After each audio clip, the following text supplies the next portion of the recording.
अस्सलाम वालेकुम एवरीवन, कैसे हैं आप सब लोग। होपफुली सब लोग ठीक ठाक होंगे। अल्हम्दुलिल्लाह मैं भी ठीक हूँ। आज मैं एक ज़बरदस्त सी वीडियो लेके हाज़िर हुई हूँ। अच्छा, आज ना मैं आप लोगों के साथ कुकिंग की कोई इतनी स्पेशल रेसिपी शेयर नहीं करूँगी। बस एक सिंपल सा खाना जो हर घर में बनता है वही वाली शेयर करूँगी। लेकिन उससे पहले यहाँ पर मैं आप लोगों के साथ एक DIY वॉल हैंगिंग की वीडियो शेयर करने वाली हूँ। और ये इतना प्यारा लगा था ना बन के, तो बस ऐसे ही मैंने इसकी वीडियो शूट कर ली थी। तो सोचा कि अगर अच्छा लगा तो आप लोगों के साथ शेयर कर दूँगी, नहीं लगा तो फिर नहीं करूँगी। अच्छा, यहाँ पे ना घर में जो वेस्टेड कार्डबोर्ड पड़े होते हैं ना, उसको लेके ना तो मैंने इस तरह की शेप में कटिंग कर ली हुई थी।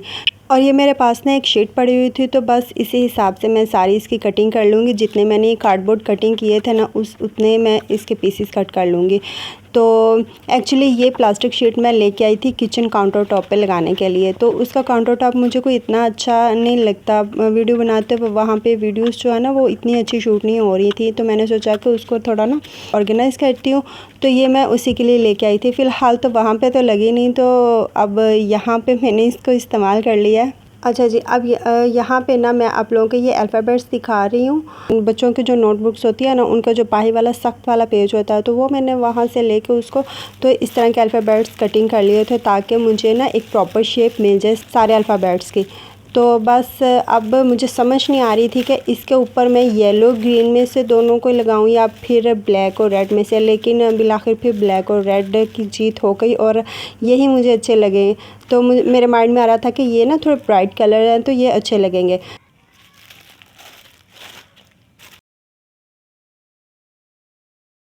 तो बस मैंने सारे अल्फ़ाबेट्स का एक पैटर्न रेडी कर लिया इस फॉर्मिक शीट के ऊपर, और फिर उसके बाद कट कर लिया था। ये देखें, आपको यहाँ पे क्लियरली नज़र आ रहा होगा। मैंने सिंपल एक बारबेक्यू वाली स्टिक उठाई, तो मैंने उसी का इस्तेमाल करते हुए इसका एक पैटर्न रेडी कर लिया था, और बाद में फिर सीज़र के साथ इसको कट कर लिया था। और ये ग्लिटर फॉर्मिंग शीट ना, ये भी मैं एक साथ ही सारे कलर्स ला के रख देती हूँ। बच्चों को अक्सर स्कूल में ज़रूरत पड़ती है इसकी। और कभी कभी ना ऐसा होता है कि अचानक से नोट आ जाता है कि बच्चों को सुबह इस चीज़ की ज़रूरत है, तो ये दे के ना बेच दें उनको।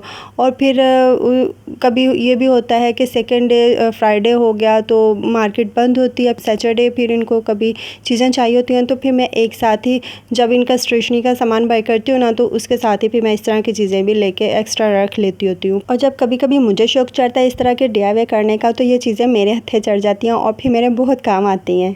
और यहाँ पे ना मैं आप लोगों को एक मज़ेदार सा जुगाड़ दिखाती हूँ। थोड़ा सा मैंने पेट्रोल लिया था, और ये एक मेरे पास था पड़ा हुआ, ये भी एक्स्ट्रा स्टोर रूम में पड़ा हुआ था। तो इसको आई थिंक थर्माकोल कहते हैं या थर्मापोर कहते हैं, मुझे अब इसका एग्जैक्ट नेम नहीं पता। जब घर में कोई भी इलेक्ट्रॉनिक का सामान आता है ना, तो उसको कार्टन के अंदर फिक्स करने के लिए साइड्स पे ये रखे होते हैं उन्होंने, तो बस ये वही वाला है।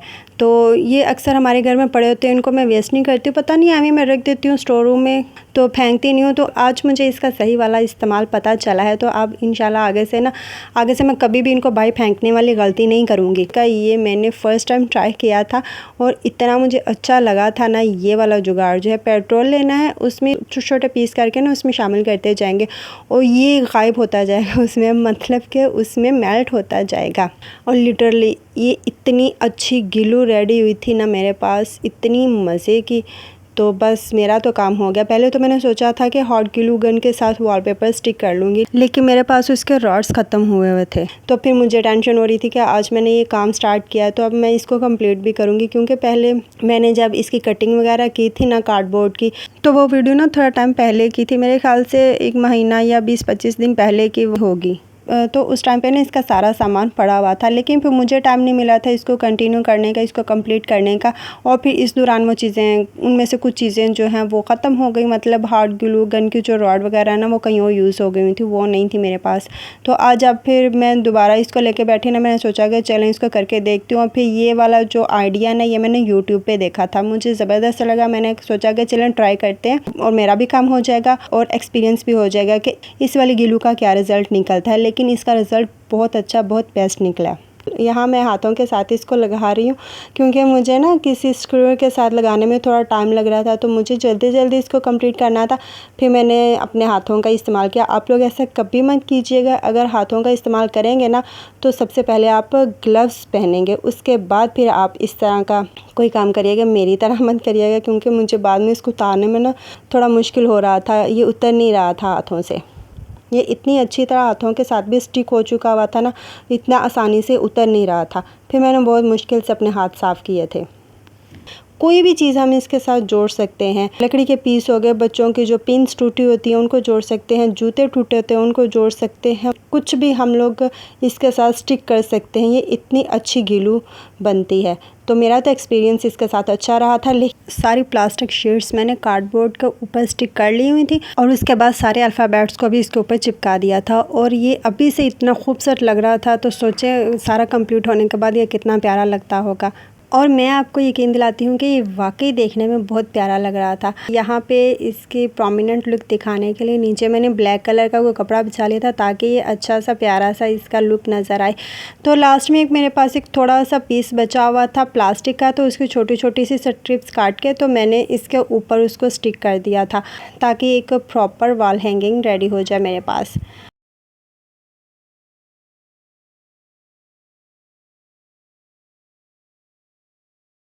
और अब मैं यहाँ पे एक स्कॉच टेप लेके उसको छोटे छोटे पीस काट के तो वो उसके ऊपर लगा रही हूँ जहाँ जहाँ पे मैंने ये स्ट्रिप्स लगाई थी। में डाउट था कि ये कहीं उतर ना जाए। न्यू एक्सपीरियंस था ना इस ग्लू के साथ, तो डाउट था कि अगर ये ख़राब हो गया, 1-2 दिन भी ना टिक पाया तो फिर क्या होगा। तो अपने डाउट को दूर करने के लिए फिर मैंने थोड़ी थोड़ी सी टेप काट के ना तो स्ट्रिप्स के ऊपर लगा दी थी ताकि ये अच्छी तरह उसके साथ स्टिक रहे।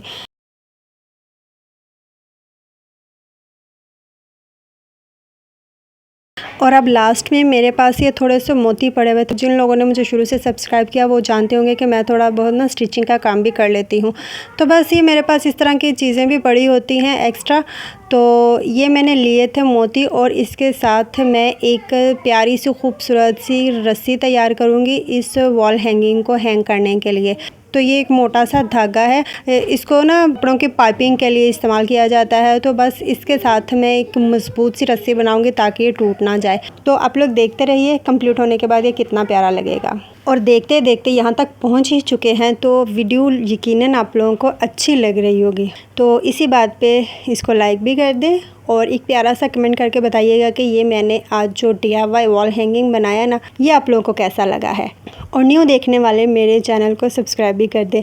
और वैसे भी आज मैं बहुत ज़्यादा खुश हूँ। जब मैं इस वीडियो की वॉइस ओवर कर रही थी ना तो मुझे एक नोटिफिकेशन मिला था और वो नोटिफिकेशन ये था कि आज आपके 500 सब्सक्राइबर्स कंप्लीट हो चुके हैं। और इस बात पे मैं इतनी ज़्यादा खुश हूँ ना कि मैं आप लोगों को बता नहीं सकती। और अब तो भाई एक छोटी सी सेलिब्रेशन बनती है और मैं इसको ज़रूर सेलिब्रेट करूँगी आप लोगों का थैंक यू कहने का। इसके अलावा मेरे पास और कोई तरीका नहीं है। तो बस अब अगली वीडियो इंशाल्लाह आप लोगों को डेडिकेट होगी। जो जो मेरी वीडियोस को देखता है, जिन्होंने मेरे चैनल को सब्सक्राइब किया है, ये स्पेशल अगली वीडियो मे बी उससे अगली वीडियो मैं पक्का वाला प्रॉमिस नहीं करती। तो हो सकता है अगली हो या फिर उससे अगली हो, तो वो आप लोगों को डेडिकेट होगी। तो थैंक यू सो मच मेरे 500 सब्सक्राइबर कंप्लीट करने के लिए, आप लोगों के सपोर्ट के लिए। आप लोग की वजह से ही मैं यहाँ तक पहुँची हूँ। और इंशाल्लाह 1K सब्सक्राइबर भी होंगे, 10K सब्सक्राइबर भी होंगे और एक दिन ऐसा आएगा कि हम 1 मिलियन सब्सक्राइबर्स की सेलिब्रेशन भी करेंगे। तो खैर फ़िलहाल तो हम अपनी गर्मियाँ एंजॉय करते हैं।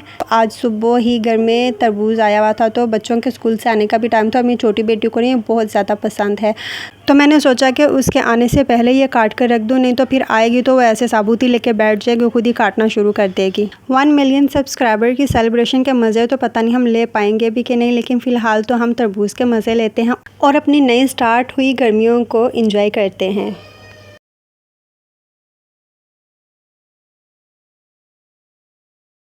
अच्छा, आज ना ऊपर स्टोर रूम में आई थी। मुझे यहाँ पे ना थोड़ा सा काम था और जैसे जैसे गर्मी बढ़ती जा रही थी ना तो मेरी ऊपर आने की हिम्मत ही नहीं थी, क्योंकि ये स्टोर रूम हमारे सबसे ऊपर वाले पोर्शन में है और यहाँ पे इतनी कोई गर्मी होती है ना।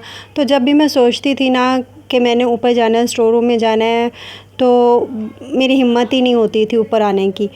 तो खैर आज भी मैंने बहुत हिम्मत करके मैंने सोचा कि आज ना छोटे छोटे से घर के जितने भी काम है ना मैं अपने कंप्लीट कर लूँ। तो एक्चुअली मुझे ना अपनी इस उम्र यार की ज़ंबील में से ना थोड़े से बर्तन निकालने थे, तो बस इसीलिए मुझे ऊपर स्टोर रूम में आना पड़ा। और अब आप लोग सोच रहे होंगे कि ये उम्र यार की ज़ंबील क्या है। जी हाँ, ये जो पेटी है ना ये मेरे लिए किसी उम्र यार की ज़ंबील से कम नहीं है।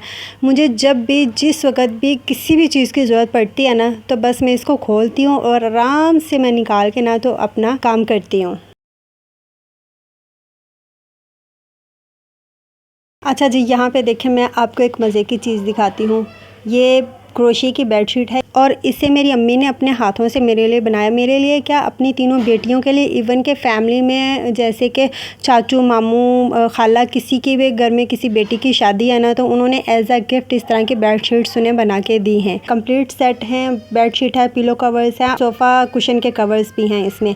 तो इतने प्यारे लगते हैं बिछाते हुए, और अभी तक मैंने इनको बिछाया ही नहीं है अभी तक। वैसे के वैसे मेरी शादी को तकरीबन 10 साढ़े 10 साल हो चुके हैं। इस सामान में से ना बहुत सी चीज़ें अभी तक मैंने इस्तेमाल ही नहीं की, वैसे की वैसी पड़ी हैं।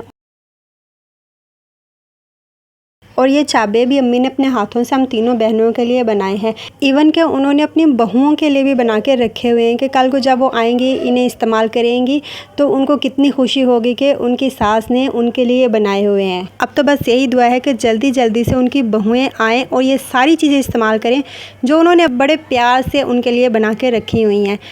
तो खैर जी, ऊपर फ़िलहाल तो यहाँ पे बहुत गर्मी लग रही है, मैंने फटाफट से सारी चीज़ें समेटने की हैं। अच्छा, वैसे ना हमारी माएँ होती बड़ी सियानी हैं, बेटियों के पैदा होते ही उनकी शादी की फ़िक्र लग जाती है। पता नहीं क्यों ऐसा करती हैं। हालांकि बेटी शादी के काबिल 20, 21, 22, 23, 24 साल में जाके होती है, लेकिन उसकी शादी की फ़िक्र उनके बचपन में ही उन्हें लग जाती है। और बड़े प्यार से, बड़े मोहब्बत से अपने जो उनको मिलता है मंथली पॉकेट मनी कह लें, या फिर घर के ख़र्च के लिए उनको जो पैसे मिलते हैं उनमें से थोड़ा थोड़ा बचा के कमेटियाँ डाल के, तो इस तरह की फिर वो चीज़ें लेके रखती हैं। तो अच्छा भी लगता है और थोड़ा दुख भी होता है कि हमारी माएँ कितनी मेहनत करती हैं अभी से ही।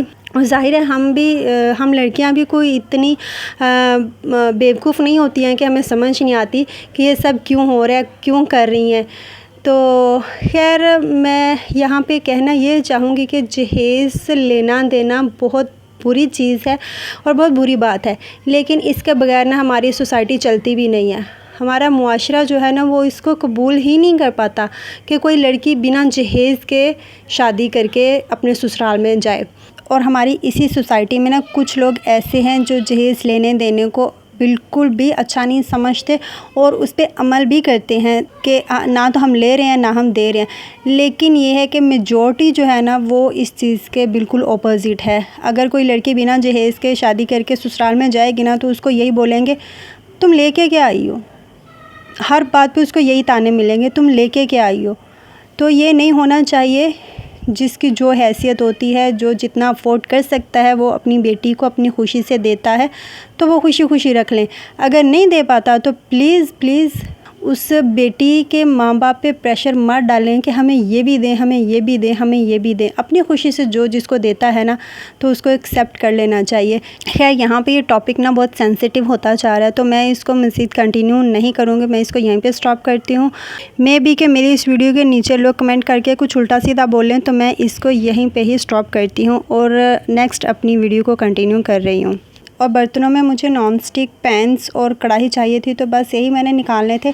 इनमें से एक दो बर्तन मैंने पहले भी निकाले हुए हैं जिनकी मुझे ज़रूरत थी, तो बस मैंने इतना ही सामान निकाला हुआ था और अब मुझे स्पेशली वीडियोस के लिए निकालने पड़े हैं, क्योंकि वीडियोस में सिल्वर के पतीलियाँ कुछ इतनी ख़ास अच्छी नहीं लगती, तो इसलिए फिर मैंने ये वाले बर्तन निकाल लिए। और जैसे ही मैं अपनी उम्र यार की ज़ंबील बंद करने लगी ना, तो मेरी नज़र इस पिज़्ज़ा सेट पर पड़ी, तो बस फटाफट से इसको भी मैंने निकाल लिया। और रात के खाने में मैं आज बहुत सिंपल सा खाना बना रही हूँ, शोरबे वाले आलू अंडे का सालन। तो उसके लिए सबसे पहले मैंने एक अदद बड़े साइज़ का प्याज लिया था उसको, और साथ ही मैंने लहसुन लेके ना उनको चॉपर में डाल के फ़ाइन चॉप कर लिया था। हांडी में हस्बे ज़रूरत ऑयल ऐड किया, फिर दोनों चीज़ों को, लहसुन और प्याज को उसमें फ्राई कर लिया था, इतना कि उसका कच्चापन ख़त्म हो जाए और लाइट सा ब्राउन कलर आ जाए। साथ ही मैंने 2 अदद बड़े साइज़ के टमाटर लेके उनको भी फ़ाइन चॉप कर लिया था। अच्छा, यहाँ पे वीडियो में ना आप लोगों को कप में कुछ डार्क ब्राउन सा, रेड सा एक लिक्विड नज़र आ रहा होगा। बेसिकली ये वेट लॉस कावा है, इसको मैंने आजकल ना पीना स्टार्ट किया है। तो जैसे ही मुझे इसका पॉजिटिव रिज़ल्ट मिला ना, तो मैं इसकी रेसिपी आप लोगों के साथ ज़रूर शेयर करूँगी। जैसे ही लहसुन और प्याज ऑयल में अच्छी तरह से भुन गया, मैंने 2 इंच के साइज़ का अदरक का पीस लिया था और उसको ग्रेट करके वो इसमें शामिल कर दिया था और इसको भी तकरीबन 2 से 3 मिनट तक प्याज़ों के साथ भून लिया था। फिर साथ ही मैंने इसमें ऐड कर दिया था टमाटर, जो कि पहले से मैंने फ़ाइन चॉप करके रखे हुए थे, और उसके बाद मसाले को तकरीबन 5 मिनट तक के लिए भूना था। मसाले को हम जितना ज़्यादा भुनेंगे ना, हमारे खाने उतने ही ज़्यादा मज़े के बनते हैं।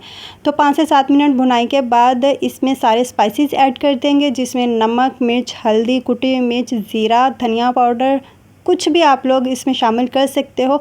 सिंपल सी सब्ज़ी है, इसमें जितने मसाले हम ऐड करेंगे ना तो उतना ही मज़े का ये सालन बनता है। तो मैंने अपनी मर्ज़ी के हिसाब से अपने जिस तरह हमारे घर में पसंद किया जाता है उसी तरह मैंने सारे मसाले इसमें शामिल किए थे। आप लोग अपनी मर्ज़ी और टेस्ट के अकॉर्डिंग इसमें मसाले शामिल कर सकते हैं। तो बस फिर उसके बाद मैंने मसाले को तकरीबन 15 से 20 मिनट तक पकने के लिए छोड़ दिया था। एक तो मसाला अच्छे से गल जाएगा और उसकी भुनाई भी अच्छे से हो जाएगी, और उसके बाद फिर जैसे ही ऑयल मसाले के ऊपर आ गया अच्छे से 15 से 20 मिनट पकने के बाद, तो मैंने इसमें शामिल कर दिए थे आलूओं की भुनाई भी मसाले में अच्छी खासी हम करेंगे, तकरीबन 5 से 6 मिनट तो लाजमी करेंगे।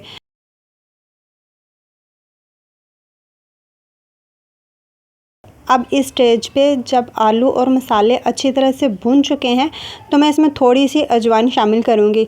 आलू के सालन में या पकोड़ों में या चिप्स बनाते हुए थोड़ी सी अजवाइन डालें ना, तो एक तो आलू का जो बादीपन होता है ना वो ख़त्म हो जाता है और ऊपर से इसका टेस्ट बड़ा मज़े का आता है। तो बस अब लास्ट में मैं अपनी मर्ज़ी के हिसाब से इसमें पानी डाल के तो पकने के लिए छोड़ दूँगी। हमारे घर में आलू शोरबे वाला सालन जो है ना, वो थोड़ा सा शोरबा उसमें ज़्यादा रख के खाया जाता है, क्योंकि बाद में फिर आलू उसमें पीसे जाते हैं तो ऑटोमेटिकली शोरबा जो है वो उसमें ख़त्म हो जाता है। इतना सा बस इसमें पानी जाएगा और इसको कवर करके पकने के लिए छोड़ देंगे। तकरीबन 15 से 20 मिनट लगेंगे ये, जब तक आलू अच्छे से गल नहीं जाते। तो दूसरी साइड पे अंडे भी बॉयल हो चुके थे, इनको मैंने पील ऑफ करके हल्का हल्का सा कट लगा लिया था। कट लगाने का मकसद ये है कि जब हम अंडे आलूओं में शामिल करेंगे ना तो सारे स्पाइसेस अंडे अपने अंदर एब्सॉर्ब कर लें और खाते हुए अंडे हमें फीके ना लगे। तो बिल्कुल आखिर में मैं इसमें अंडे शामिल करूँगी और उसके बाद कुछ पाउडर मसाले जाएंगे, जिसमें है काली मिर्च, धनिया पाउडर और गरम मसाला पाउडर। धनिया पाउडर आलू का सालन बनाते हुए मैं बिल्कुल लास्ट में डालती हूँ। एक तो उसका टेस्ट बड़ा मज़े का लगता है, फ्रेश सा, और दूसरा सालन में से जो उसकी खुशबू आती है ना वो भी बड़े मज़े की लगती है। तो बस उसके बाद मैं इसे 5 मिनट तक के लिए दम पे छोड़ दूँगी। तो इस तरह हमारा आलू अंडे का सालन जो है वो बहुत मज़े का तैयार होता है। होप सो कि मेरा आज का व्लॉग आप लोगों को पसंद आया होगा। अपना बहुत सारा ख्याल रखिएगा। अल्लाह हाफिज़।